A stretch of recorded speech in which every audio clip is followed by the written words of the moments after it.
Hello students, अज आपां 12th class की इलैक्ट्रोस्टैटिक्स जिहड़ा साडा यूनिट है उहदियां कुछ स्मॉल डेफिनेशनस बारे गल करांगे।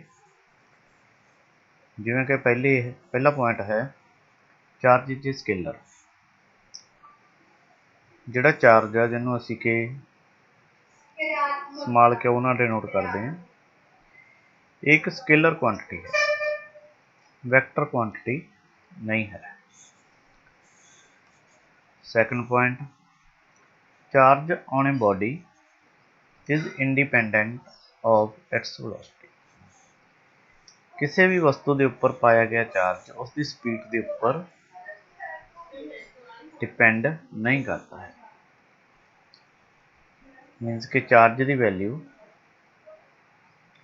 स्पीड के नाल बदलती नहीं है। Next, Coulomb's force between two charges is independent. Suppose कर लो दो चार्ज है साडे कोल Q1 Q2, इन्हां दे विच डिस्टेंस R ते कोई इन्हां ते फोर्स लग रही है F1 कह लो या FA कह लो। तो नैक्सट की है जिहड़ी ये फोर्स आ independent of the presence of other charges in its neighbourhood. इस दे गुआंढ विच जे को लिया के असीं एक होर चार्ज रख दईए Q3 तो ये कोई इफैक्ट नहीं पाएगा। इसकी वजह करके इन्हां दोनों के उत्ते कोई असर नहीं पाएगा। मीनस Coulomb's force between these two charges is independent of the presence of other charge that is Q3 in its neighborhood। neighborhood means इसके नेड़े। ये नहीं कि इसका रिजल्ट जे पहला रिजल्ट FA है, जेकर Q3 को चार्ज नेड़े ले आने तो इसका रिजल्ट चेंज हो जाएगा, चेंज नहीं होएगा। अगला point, electric field inside a charged conductor is zero. कोई साडे कोल कंडक्टर है जिस दे विच दी इलैक्ट्रिसिटी पास कर जाती है, इस दे विच इलैक्ट्रिक फील्ड जिहड़ा वो जीरो होएगा। Electric field inside a charged conductor. Suppose करो इनू चार्ज किया होया, इहदे उत्ते पॉजिटिव चार्ज है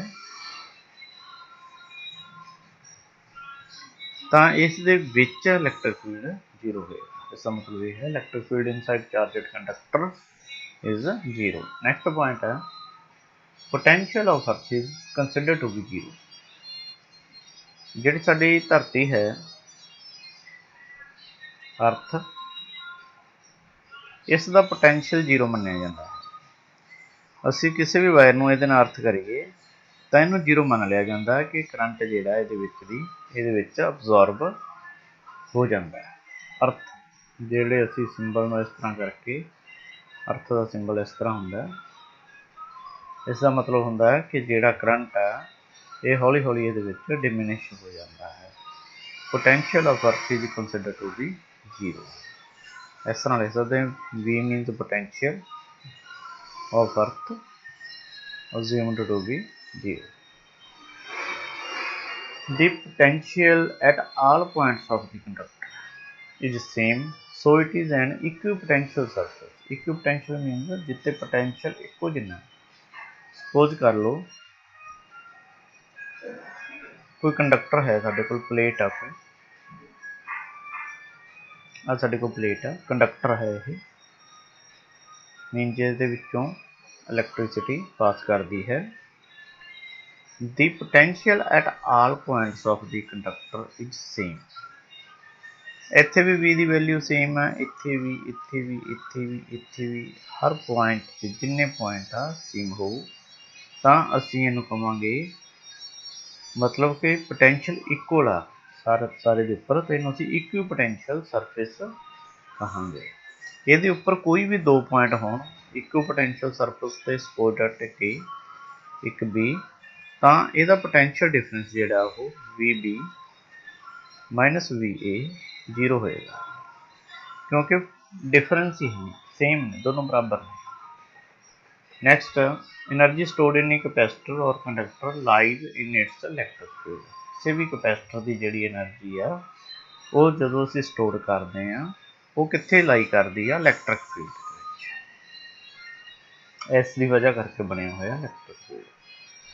next point, there can be a potential difference across the terminals of the capacitor even if there is no current in the circuit। बहुत important point है।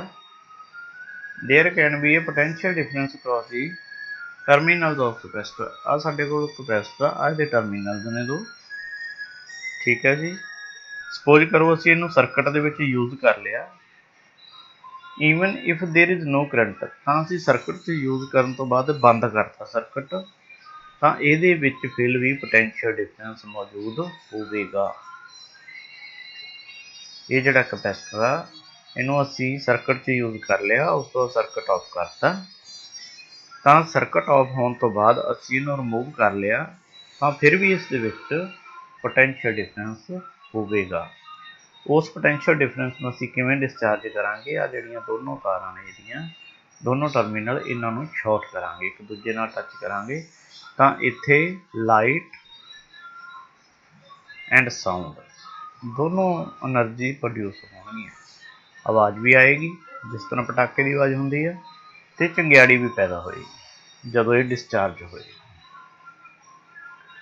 मीनस कि मन लो कोई कैपेसिटर सर्किट तो बाहर पिया, तो तुसीं ये नहीं कहना भी ये करंट नहीं हैगा, ये करंट हो सकता है।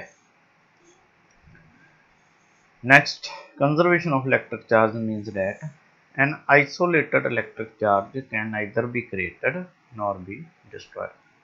आइसोलेटेड जिहड़ा चार्ज आ उहनूं असीं ना तो पैदा कर सकते हाँ, ना ही असीं उहनूं खत्म कर सकते हाँ। इस चीज़ नूं असीं कंजरवेशन ऑफ इलैक्ट्रिक चार्ज कहने। नैक्सट पॉइंट आ, SI unit of electric charge is coulomb. Electric charge की जी स्टैंडर्ड इंटरनेशनल यूनिट है चार्ज की, वो कूलम है, जिसनों कि C दे नाल डिनोट किया जाता है। नैक्सट है चार्ज ऑन 1 कूलम। सपोज करो charge on 1 electron is 1.6 × 10⁻⁻19 coulomb. एक इलैक्ट्रॉन ते इन्ना चार्ज है। If n is the number of electron in 1 coulomb. Suppose कर लो एक कूलम दे विच जिहड़े इहदे विच n नंबर ऑफ इलैक्ट्रॉन, ठीक है जी। तो टोटल चार्ज की होएगा, जिन्ना एक चार्ज इलैक्ट्रॉन, एक इलैक्ट्रॉन ते कितना चार्ज है 1.6 × 10⁻⁻19 कूलम। इन्हों असीं n नाल मल्टीप्लाई करते हैं तो इक्वल टू 1 कूलम दा, दिस 1 कूलम। तो इत्थों असीं कढ लांगे भी एक कूलम दे विच किन्ने चार्ज आ सकते, किन्ने नंबर ऑफ इलैक्ट्रॉन्स आ सकते हैं।